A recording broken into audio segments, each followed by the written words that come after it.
అధికారం చేతిలోకి వచ్చినప్పుడు బాధ్యతాయుతంగా ప్రవర్తించుకుంటూ జనానికి మంచి చేయాల్సినటువంటి ఈ కూటమి సర్కార్ కింది స్థాయి వరకు ఆ పార్టీల నాయకులు ఎందుకు ఇంత అమానవీయంగా అరాచకంగా దౌర్జన్యంగా వ్యవహరిస్తున్నారో, ఎందుకు ఇంత దిష్టరీతిన వ్యవహరిస్తున్నారో ఒక పట్టాన అర్థం కావడం లేదు. సీరియస్లీ రోజు రోజు రోజు జరగని విధ్వంసాలు, జరగని అమానవీయ సంఘటనలు లేవు. రోజు ఏదో ఒకటి ఎక్కడో దగ్గర రాజకీయ పరంగానే జరిగేటివి కాకుండా చిన్న చిన్న ఉద్యోగుల మీద, చిన్న చిన్న చిరుద్యోగుల మీద వీళ్ళు ప్రతాపం చూపించుకుంటూ ఎంత దారుణం అంటే ఎక్కడికక్కడ ఆత్మహత్య చేసుకుంటూ పోయేవాళ్ళు, ఆ ప్రయత్నాలు చేసుకునే వాళ్ళు పోయేవాళ్ళు, పాయిజన్ బాటిల్ పట్టుకొని విధులకు వెళ్ళేవాళ్ళు, ఎంత దారుణం రోజు రోజుకు. తాజాగా ఇది ఇంకొక అమానవీయ సంఘటనే. ఎందుకని ఆలూరు, కర్నూలు జిల్లా, ఉమ్మడి కర్నూలు జిల్లా ఆలూరు ఒక దళిత మహిళ ఆలూరు మండలం కమ్మరచేడు గ్రామ ఎంపీపీ పాఠశాలలో అదే గ్రామానికి చెందిన దళిత మహిళ దాసరి రంగమ్మ పాపం వితంతువట. వాళ్ళ భర్త చనిపోయారట. 10 సంవత్సరాల నుంచి అక్కడ ఆయాగా పనిచేస్తున్నారట. 3 ఆడపిల్లలట. సెంటు భూమి లేదట.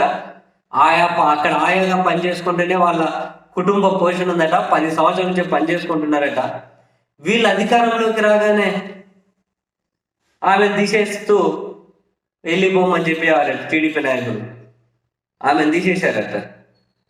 సో ఆమె పాపం ఎంఈఓ ఆఫీస్కి వచ్చేసి, నా భర్త 8 సంవత్సరాల క్రితం చనిపోయారు, 3 ఆడపిల్లలు ఉన్నారు, కనీసం సెంటు భూమి లేదు, ఆయాగా పనిచేస్తూనే నా కుటుంబాన్ని పోషించుకుంటున్నా, అకారణంగా నన్ను ఆయా పోస్ట్ నుంచి తొలగిస్తున్నారు, సార్ మీ కాళ్ళు మొక్కుతాను, నా మీద కనికరం చూపండి అని చెప్పి ఎంఈఓ దగ్గరికి వచ్చి ఆయన కాళ్ళ కింద కూర్చొని, ఎంత ఇవన్నీ నిజంగా అమానవీయ సంఘటనలే. కాళ్ళు మొక్కుతా సార్ అని చెప్పి చూడండి ఎంఈఓ కాళ్ళ దగ్గర కూర్చొని పాపం ఎంత ఎంత అమానవీయంగా కాళ్ళ దగ్గర కూర్చొని, సార్ నా బతుకు తెరువు కొట్టకండి, 3 ఆడపిల్లలు ఉన్నారు, 10 ఏళ్ళుగా చేసుకుంటున్నా, సెంటు భూమి లేదు, పోషణ ఏం చేయలేమని కాళ్ళు పట్టుకొని, సార్ మీ కాళ్ళు పట్టుకుంటాను, కాళ్ళు మొక్కుతాను అని చెప్పి ఆ ఎంఈఓ ఏమంటారట, పాపం రంగమ్మ నేను నిన్ను ఆయా పోస్ట్ నుంచి తొలగించలేదు, గ్రామంలోని పాఠశాల కమిటీ సభ్యులతో తీర్మానం చేయించారంటాడట ఎంఈఓ. ఆ పాఠశాల కమిటీ అంటే ఇంతే, వీళ్ళు ఎవరిని పెడితే వాళ్ళు పెట్టుకున్నట్టు.